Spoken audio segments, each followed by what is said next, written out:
تو بڑا خوبصورت ایک مختصر سا شارٹ میسیج میں آپ تمام دیکھنے والوں کے لیے جو سکرین کے اس پر بیٹھے ہیں یہ میسیج دینا چاہتا ہوں کہ خدا ہم سے کیا وعدہ کرتا ہے، خدا کس طرح چاہتا ہے کہ ہم روزے رکھیں اور خدا کن روزوں کو اپنے حضور میں قبول کرے گا۔ تو خدا نے میری توجہ یونا کی کتاب اس کا 3 باب اور اس کی 5ویں آیت پر دلائی جو کہ بڑی مشہور ہے ان ایام میں۔ تو لکھا ہوا ہے یونا کی کتاب اس کا 3 باب اور اس کی 5 آیت، تب نینوا کے باشندوں نے خداوند پر ایمان لا کر روزے کی منادی کی اور ادنا و اعلیٰ سب نے ٹاٹ اوڑا۔ اور 6 آیت میں، اور یہ خبر نینوا کے بادشاہ کو پہنچی اور اسے اپنے تخت پر سے اٹھا اور اپنی بادشاہی لباس کو اتار ڈالا اور ٹاٹ اوڑھ کر راکھ پر بیٹھ گیا۔ خدا کا مبارک پاک کلام میرے لیے اور سننے اور دیکھنے والوں کے لیے باعث برکت ہو۔ تو میرے عزیزو، میں خدا کا خادم اس بات کی طرف توجہ دلانا چاہتا ہوں کہ جب نینوا کے باشندوں نے خدا پر ایمان لایا تو انہوں نے روزہ کی منادی کی اور ادنا و اعلیٰ نے سب نے ٹاٹ اوڑا۔ جب ہم ایمان میں مضبوط ہوتے ہیں تو ایمانداروں کے لیے روزہ بہت سے کاموں کو سر انجام دیتا ہے۔ روزہ رکھ کے ہم خدا کی نزدیکی حاصل کرتے ہیں، روزہ رکھ کے ہم اپنے لیے ان کاموں کو خدا سے برکت کو لیتے ہیں جو رکی ہوتی ہے۔ تو اس میں جو سیکھنے والی بات ہے وہ آج میں اس بات کی طرف توجہ دلانا چاہتا ہوں کہ بادشاہ تک جب یہ خبر پہنچی، بادشاہ تک یعنی اس رایا کا، اس سلطنت کا، اس ملک کا جو بادشاہ تھا، جب اس پر یہ خبر پہنچی تو اس نے کیا کیا؟ اس نے اپنے تخت سے اٹھا، اپنے تخت سے اٹھ گیا، یعنی اس کے پاس اتھارٹی تھی، اس کے پاس جو کچھ اختیارات تھے اس پر سے وہ اٹھا اور اس کے بعد اس نے اپنا بادشاہی لباس، میرے عزیزو یہ کوئی عام بات نہیں کہ ایک بادشاہ اپنے تخت کو چھوڑتا ہے، ایک بادشاہ اپنے لباس کو اتارتا ہے۔ بادشاہ اپنے جب لباس کو اتارتا ہے تو خدا نے میرے ذہن میں ڈالا کہ جب ہم روزہ رکھتے ہیں تو ہم اپنے آپ کو خاک بناتے ہیں،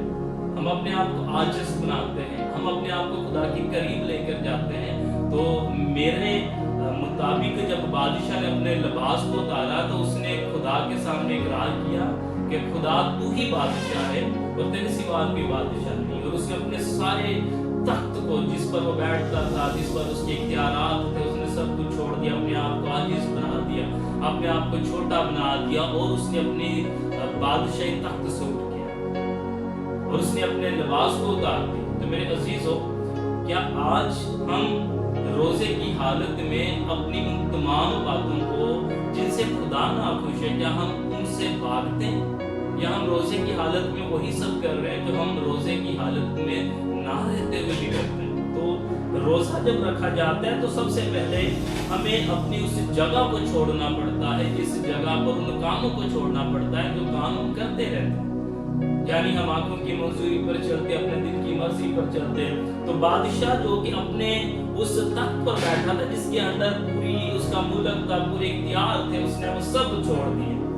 وہ تخت سے اٹھ گیا، اور نہ صرف تخت سے اٹھا بلکہ اس نے اپنا بادشاہی لباس بھی اتارا۔ یعنی خدا تیرے حضور، یا میں اس بات کا اقرار کرتا ہوں کہ بادشاہ صرف ایک ہے اور وہ تو ہے، اور میں اپنے اس بادشاہی لباس کو اتارا۔ اس نے اپنی خودی سے انکار کیا۔ میرے عزیزو، بائبل مقدس فرماتی ہے کہ ہم وہ روزے رکھتے ہیں جس سے خدا خوش ہوتا ہے۔ میرے عزیزو، خدا چاہتا ہے کہ جب ہم روزہ رکھیں تو ہم سب سے پہلے اپنے اندرونی حالاتوں کو دیکھیں، اپنی آنکھوں کی منظوری پر نہ چلے، اپنے دل کی منظوری پر نہ چلے، اپنے لباس کو تبدیل کریں۔ جو ابلیس نے ہمارے لباس کو آلودہ کر دیا،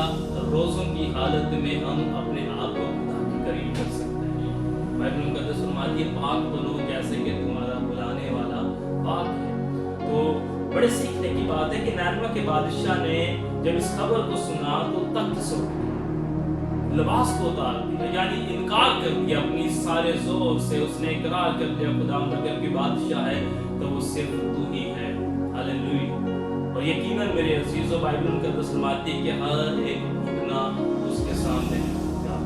ہر ایک،